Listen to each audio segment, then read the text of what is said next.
সেদিন আমরা সকাল সকাল বাড়ি থেকে বার হয়ে গেছি রেডি টেডি হইয়া বাস ধরে আগরতলার উদ্দেশ্যে রওনা দিছি। সাথে কিন্তু আমার আরও একজন যাইতাছে, তো সে মানুষটারও তোমরা একটু পরে দেখামো। আর এখানে কিন্তু আমি একই বইছি, মানুষটা আমার সাথে বইছে না। আর চুলটি নিয়ে আর পারতাছি না, মানে পুরো এলোমেলো হয়ে যেতেছিল হাওয়ায়। তো রাস্তাঘাটের ভিউটাও তোমরা দেখাইতাছি। আর বিশেষ দরকারে যাইতাছি, 1 মাসের মধ্যে যাওয়ানের লেখা কইছিল, কিন্তু 1 মাসের থেকে অনেকটাই বেশি হয়ে গেছে এই হয়েছে উনি যার কথা তোমরা কইতাছিলাম, মা। তো মা একটা অন্য মানুষ কয়ে কি তা জানি দেখতেছে, বাট আমার ক্যামেরা দিকে একটু দেখতেছিল না। তো শেষে আমি আমার ফেসটা তোমরা ভালো করে দেখাইতেছি, আর মা এখনও কন্টিনিউয়াসলি কি ভাবতেছে।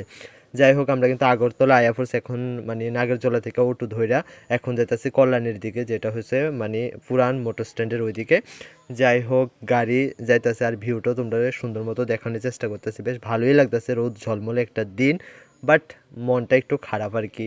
মা সুস্থই হইতাছে না, অনেক দিন ধরে আর্থ্রাইটিসের প্রবলেমে ভুগতেছে। তো অবশেষে দেখো মা আমার ক্যামেরাটার দিকে একটু ফোকাস করলো, কারণ ডাক্তারে কইছে যে 1 মাসের মধ্যে ওষুধটি খায়া কী রকম কাজ করতেছে এটা দেখানোর লেখা।